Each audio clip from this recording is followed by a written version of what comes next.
사랑의 하나님, 오늘 우리 영혼의 그 깊은 데서 번져 올라오는 성령님의 소리에 우리 정신이 깨어나고 우리 육신이 잠자리를 벗어나 주님의 몸된 교회로 향합니다. 이곳으로 이끄시어 기도하게 하시는 주님께 감사와 찬양을 오직 드립니다. 하나님, 온 세상을 돌아보니 이 땅에는 전쟁의 소리, 싸움의 소리, 거짓의 소리, 원망의 소리, 음모의 소리, 그리고 가난의 공포에 절규하는 소리가 가득합니다. 그 소리들로 인하여 그 어디에서도 평안을 느낄 수 없습니다. 하나님, 우리가 참된 안식과 평안을 어디에서 얻을 수 있습니까? 오직 보배로우신 우리 주 예수 그리스도께서 주시는 것에 참된 평안이 있음을 고백합니다. 나의 평안을 너희에게 주노라. 내가 너희에게 주는 것은 세상이 주는 것과 같지 아니하리니 너희는 마음에 근심하지도 말고 두려워하지도 말라 하신 이 말씀을 기억합니다. 오 주님, 세상을 살아내는 온갖 두려움들이 말끔하게 사라지길 원합니다. 내게 엄습해 몰려오는 수많은 일들의 압박과 염려와 근심에서도 벗어나길 원합니다. 그리고 참되신 성령님의 능력으로 넉넉히 그 모든 것들을 이겨내고 싶습니다. 오늘의 흡족한 은총을 이 시간 우리에게 내려 주옵소서. 하나님, 나라와 민족을 위해 기도합니다. 계속되는 물가의 상승, 금리 인상, 또 외화의 급변하는 국제적 환경 속에 우리나라도 취약하게 노출되어 있습니다. 이러한 때에 정치인, 경제인, 공무원, 기업인, 법조인, 의료인, 국방을 책임지는 분들, 우리 모든 국민들이 한 마음으로 일치하여 이러한 어려움들을 잘 극복할 수 있도록 우리 민족과 함께 해 주옵소서.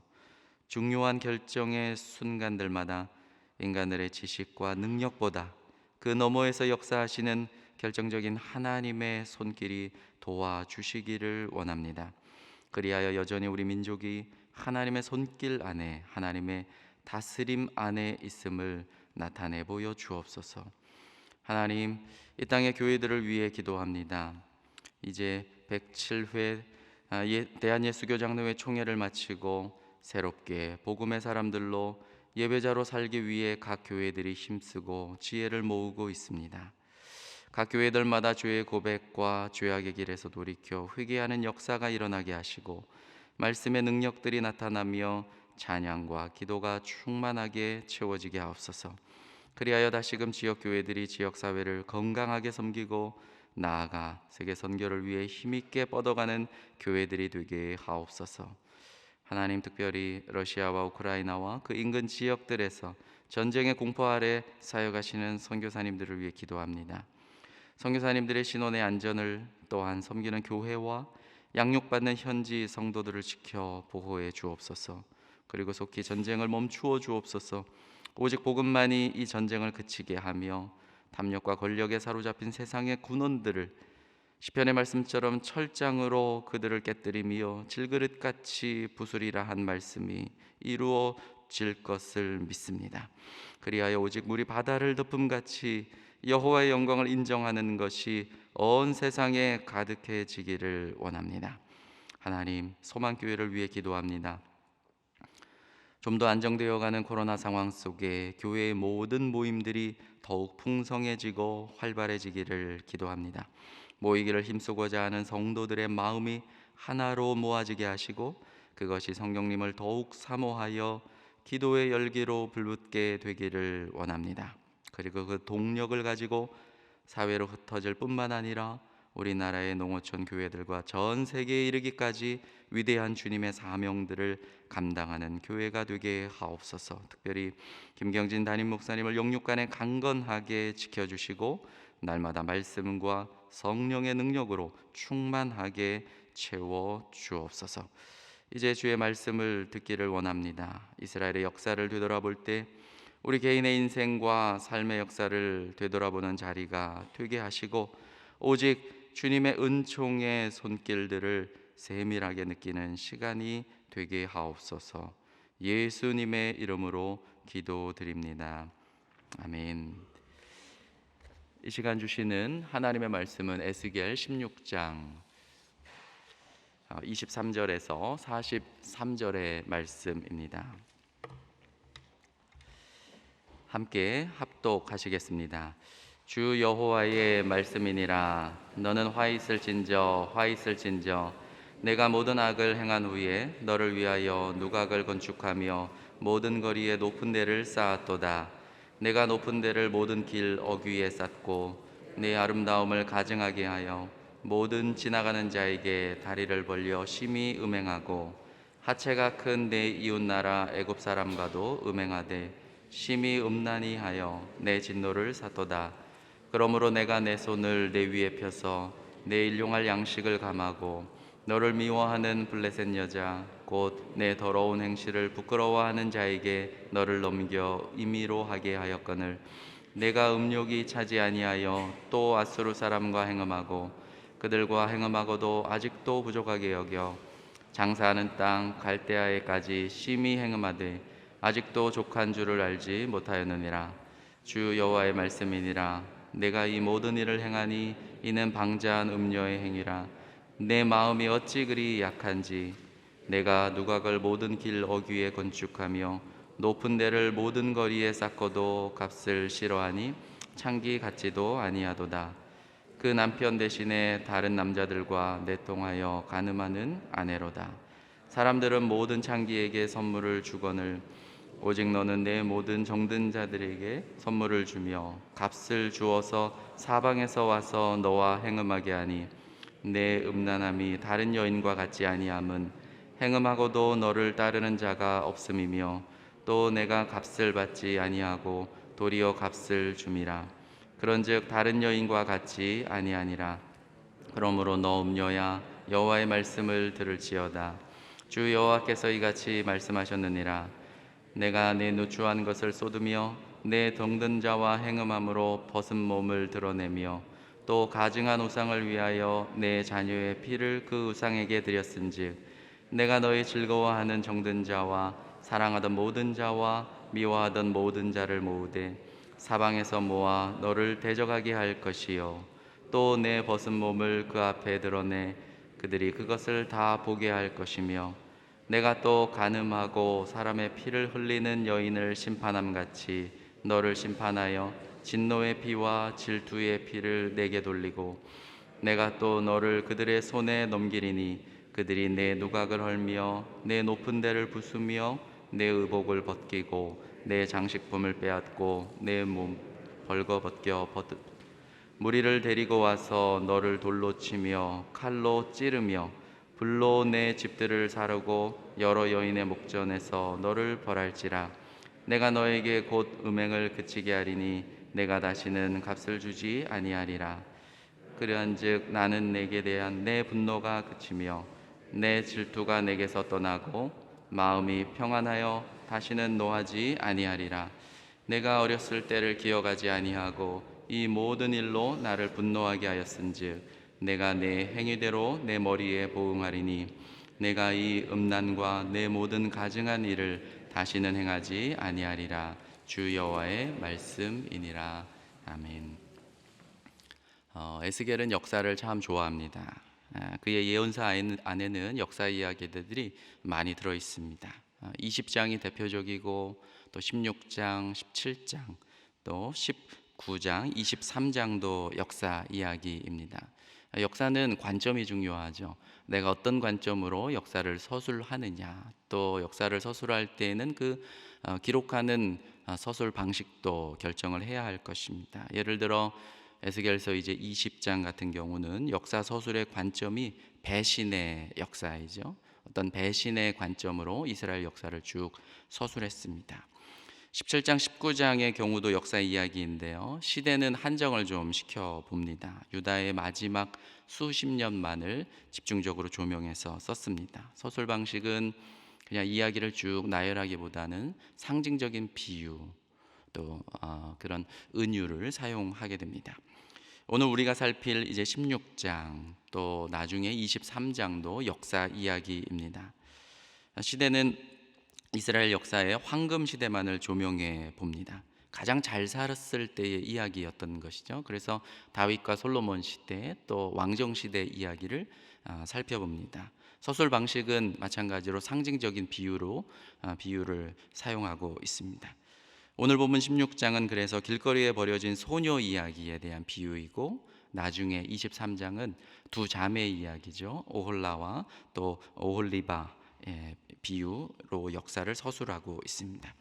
사실 그 에스겔 16장이나 또 23장 같은 경우는 목사님들이 설교하기에 참 곤혹스러운 장이긴 합니다. 왜냐하면 상당히 외설스럽기 때문입니다. 물론 호세아나 예레미야도 이런 창기나 또 이런 결혼과 또 배신의 이야기로 역사를 서술하고 하나님의 말씀을 전했지만, 에스겔은 그 중에서도 가장 극적입니다.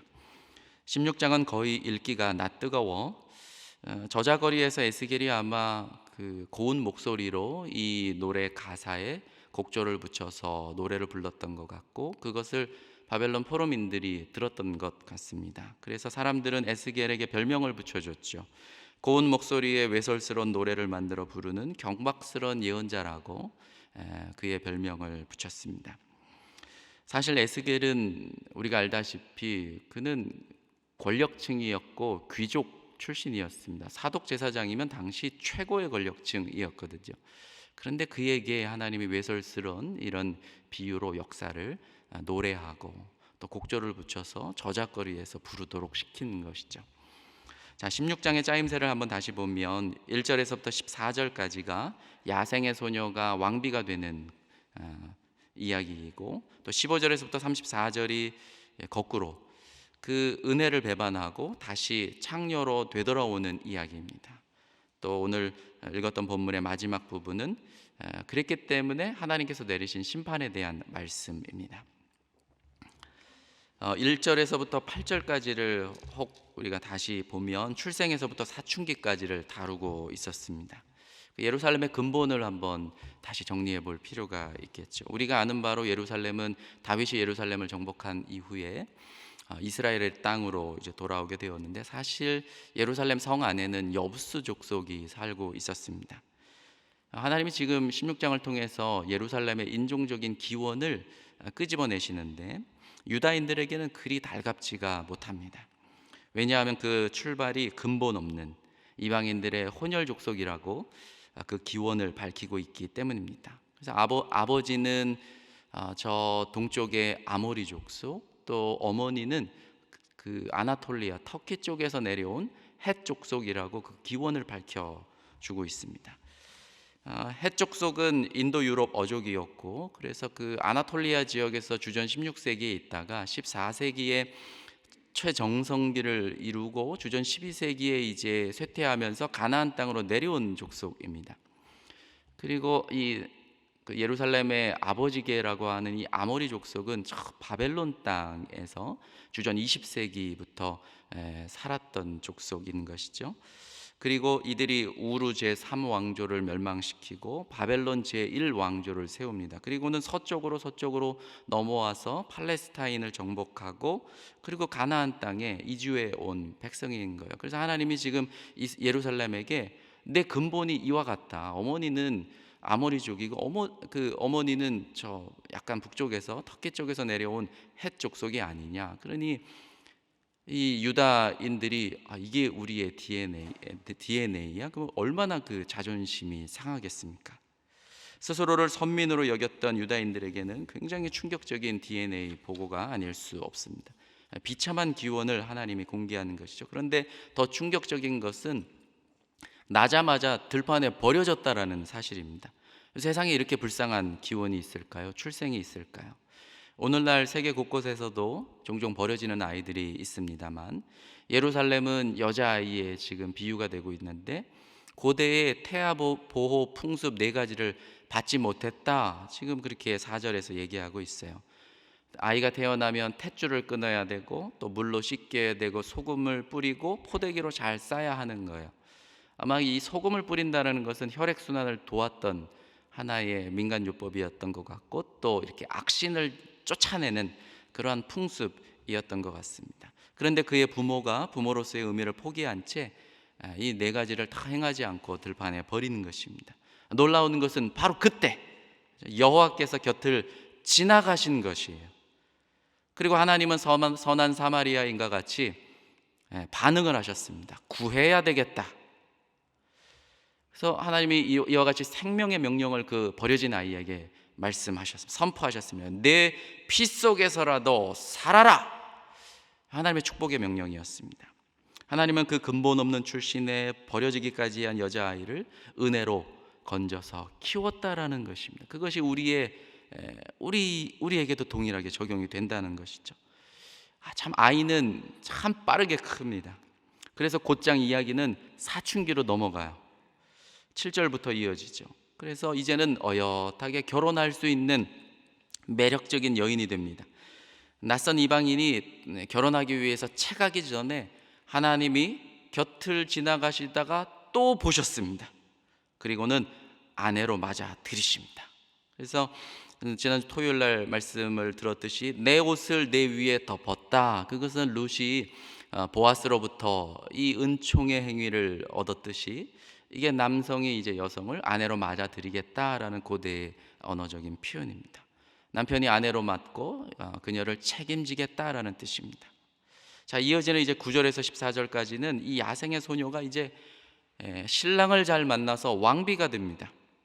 마치 영국의 엘리자베스 2세 여왕이 그려졌어요. 여러분, 좋은 결혼은 무엇을 뜻하겠습니까? 어린 시절에 상처가 있더라도, 고난이 있더라도 이 결혼을 잘하고 나서 그것이 싹 아물어지는 은총을 누리게 되는 것입니다. 이 소녀가 하나님과 결혼한 후에 모든 상처가 다 회복이 됩니다. 그것을 9절이 설명을 하고 있죠. 그리고 10절부터 쭉 보면 좋은 집안에 시집을 가 보니까 머리부터 발끝까지 좋은 것들로 풍성하게 누리고 있습니다. 10절에 보니까 수놓은 옷을 입고 물돼지 가죽신을 신고 가는 배로 띠띠우고 모시로 덧입습니다. 여기서부터 이어지는 설명을 보면 이 에스겔은 제사장이고 또 성전에서 일하고 정말 많은 것들을 배운 사람입니다. 그래서 그의 화려하고 독특한 언어와 어휘가 정말 빛을 발하는 본문입니다. 그래서 10절에 수놓은 옷, 이것은 성막에 그 화려한 수놓은 천에 사용된 바로 그 단어입니다. 물태지라는 것은 성막에 가죽 덮개, 해달의 가죽을 의미하는 용어이고요. 그리고 가는 배라는 것은 제사장이 허리띠에 묶었던 것과 같은 단어이고, 그리고 베옷이라는 것은 성막의 천, 또 제사장의 천 옷감입니다. 그러니까 성막에 사용되던 모든 고귀한 최고급 재료들이 지금 신부를 치장하는데 모두 사용되고 있는 것입니다. 그래서 이 여인이 예루살렘 도시를 상징하는 것이 아니라 이 여인이 지금 성전을 상징하는 거구나, 성막을 상징하는 것이구나, 그것을 우리가 눈치챌 수 있는 것이죠. 하나님께서 계속 신혼 선물을 가득 채워주십니다. 11, 12절 보면 폐물을 주시고 손에 끼워주시고 귀에 달아주시고 목에 걸어주시고 코에 달아줍니다. 그리고 왕비가 되었다는 뜻으로 화려한 면류관을 머리에 씌우십니다. 저 영국의 엘리자베스 여왕이 대관식에 썼던 그 2.2kg에 달하는, 제가 보니까 다이아가 2868개, 17개의 사파이어에, 그리고 커다란 검은 왕자의 루비까지, 하나님이 이 어마어마한 왕관을 이 버려진 소녀가 이제 왕후가 된 그 머리에 씌워 줬던 것입니다. 게다가 이제는 여러분 식사까지 차려주는데 성전의 제사용 제물로 먹이시는 것, 성전 음식으로 먹이고 있는 것이죠. 그리고 마지막은 달콤한 꿀까지 더하십니다. 이제 제가 묻습니다. 이 버려진 소녀는 무엇입니까? 예루살렘은 무엇입니까? 사실은 혼혈 이방인으로 버려진 야생의 소녀였는데 하나님의 은혜로 건져져 성전을 장식하던 온갖 옷, 또 보석을 입히고 성전에 바쳐진 음식을 먹고 그렇게 바뀔 수 있었던 이유는 사실 한 가지였습니다. 하나님께서 신랑이 되어 주셨기 때문입니다. 이 소녀는 황홀했습니다. 그런데 언제나 이야기의 절정은, 전환은 성공의 절정에서 시작을 하는 것이죠. 그래서 성공은 많은 경우 또 다른 위험의 시작으로 작용했고, 그래서 사람들은 성공의 위험성, 곧 값싼 은혜가 되고만은 실제 실패에 대해서 자주 경고하곤 합니다. 그래서 오늘 읽었던 이 본문은 이제 음료로 타락하는 왕비를 쭉 묘사하고 있어요. 은혜를 잊고 자신이 화려해지자 그 모든 힘과 권력이 내 것이라고 착각을 한 것입니다. 그래서 그 모든 하나님이 주신 풍요를 가지고 산당을 섬기고 또 우상을 숭배하는 것입니다. 오늘 읽었던 23절에서부터 43절까지를 보면 먼저는 이스라엘의 외교 동맹 정치를 하나님께서 호되게 비판을 하십니다. 왜 너희들이 하나님을 의존하지 않고 애굽을 의존하고 거기에 모자라 아수르에 의존하고 그것도 모자라 바벨론에게 구걸하느냐? 남유다의 정치 행태를 상징적으로 비유하셨습니다. 예루살렘의 음행이 일반 창녀보다 더 추하다고 자세하게 고발을 하고 있는 것입니다. 여러분, 우리가 단적으로 한 절을 한번 읽어보면 31절 한번 읽어보겠습니다. 31절입니다. 내가 누각을 모든 길 어귀에 건축하며 높은 데를 모든 거리에 쌓고도 값을 싫어하니 창기 같지도 아니하도다. 일반적인 창기는 화대를 받는 것이 일반입니다. 그런데 예루살렘은 값을 싫어하고 얼마나 음욕이 불타올랐으면 값이 중요한 것이 아닙니다. 자기의 음욕이 충족되는 게 그것이 우선이라고 하나님께서 책망을 하시고 계십니다. 여러분, 우리의 삶이 어찌 하나님 의존하기 이것들을 모두 내팽개친 채 그렇게 세상의 다른 것들에 우리가 의존하면서 살아가는 것일까요? 왜 이렇게 우리의 삶은 하나님을 붙잡는데 약하고 또 견고히 머무르는 것을 하지 못할까요? 저는 오늘 본문을 보면서 한 두 가지를 생각해 보았습니다. 첫째는 30절 본문 속에서 제가 한번 마음에 깊은 감동을 받았습니다. 30절을 한번 읽어봅니다. 주 여호와의 말씀이니라. 내가 이 모든 일을 행하니 이는 방자한 음녀의 행위라. 내 마음이 어찌 그리 약한지. 내 마음이 어찌 그리 약한지. 내 마음이 어찌 그리 약한지. 이 표현을 보니까 내 마음이 얼마나 열광하고 있는지, 내 마음이 얼마나 달아올랐으면 이렇게 옮길 수 있더라고요. 우리가 하나님이 아닌 다른 것들에 우리의 인생과 우리의 안목이 달아올라 있는 것입니다. 그것을 성경은 내 마음이 약하다 비유적으로 표현을 하고 있는 것이죠. 우리가 다른 것들에 열광하고 있는 것은 아닌지, 코로나 이후에는 우리의 막혔던 답답함을 여행에 열광하는 것은 아니고, 또 자녀를 돌보는 일에 그것이 신앙적인 돌봄이 아니라 그저 먹이고 입히고 교육시키는 일들에 온통 열광해 있습니다. 또 우리의 재산을 부풀리는 일들에 온통 우리의 모든 것들이 열광하고 있다는 것이죠. 그것을 단적으로 내 마음이 어찌 그리 약하냐, 그렇게 하나님이 말씀하고 있습니다. 두 번째는 저 멀찍이 결론에 언급되어 있는데 43절입니다. 함께 읽습니다. 내가 어렸을 때를 기억하지 아니하고 이 모든 일로 나를 분노하게 하였은즉 내가 내 행위대로 내 머리에 보응하리니 내가 이 음란과 내 모든 가증한 일을 다시는 행하지 아니하리라. 주 여호와의 말씀이니라. 보면 내가 어렸을 때를 기억하지 아니하고, 망각이죠. 은혜를 너무 쉽게 잊어버리는 것입니다. 저와 여러분들의 과거를 되돌아보시기 바랍니다. 초기 소망교회에 모여서 열정적으로 섬기고 눈물을 흘려 기도하고 모이기를 힘쓰고 또 그래서 하나님 은혜를 주셨습니다. 벌어진 아이를 왕비로 만드셨습니다. 그러나 이제 우리를 되돌아보면 그 모든 것들을 다 망각한 것은 아닌지도 모르겠습니다. 그렇게 망각한 배신한 왕후에게 하나님의 판결을 내리시는 것이 사실 35절에서부터 43절까지의 본문이었습니다. 왕비를 음녀로 다시 강등시킵니다. 그리고 하나님이 이혼해 버리십니다. 그리고 주셨던 모든 것들을 전부 빼앗고 처음 버려진 상태로 되돌리셨습니다.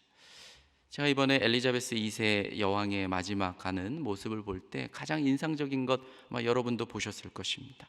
나무 지팡이를 부러뜨렸던 바로 그 장면입니다. 세인트 조지 성당에서 자신의 남편 필립 공이 묻힌 바로 그 옆자리에 관을 하기 전에 그 예배를 드리는 그 예배당에서 그 나무의 지팡이를 부러뜨리지 않습니까? 그게 여왕의 통치가 이제 끝났다, 그것을 상징하는 하나의 행위였습니다. 실제로 예루살렘이 이와 같이 버림을 당한 것이죠. 그래서 41절의 예언처럼 예루살렘이 실제로 불태워지고 멸망을 당했습니다. 저는 오늘 말씀을 쭉 보면서 이런 두 가지 기도 제목을 같이 하면 어떨까 싶습니다. 내 마음이 어찌 그리 약한지. 오늘 우리는 하나님이 아닌 다른 무엇에 달아올라서 열광하고 있는 것이 무엇입니까? 또 하나는 비참했던 우리의 첫 모습에 은혜 주셔서 오늘 이렇게 훤칠한 모습과 삶으로 하나님께서 바꾸어 놓으신 그 은혜를 잊은 것은 아닌지 모르겠습니다. 이 아침에 기도할 때 이 두 가지를 붙잡고 기도하는 저와 여러분 되시기를 간절히 축원합니다. 함께 기도하시겠습니다. 하늘에 계신 우리 아버지, 아버지의 이름을 거룩하게 하시며 아버지의 나라가 오게 하시며 아버지의 뜻이 하늘에서와 같이 땅에서도 이루어지게 하소서. 오늘 우리에게 일용할 양식을 주시고 우리가 우리에게 잘못한 사람을 용서하여 준 것 같이 우리 죄를 용서하여 주시고 우리를 시험에 빠지지 않게 하시고 악에서 구하소서. 나라와 권능과 영광이 영원히 아버지의 것입니다. 아멘.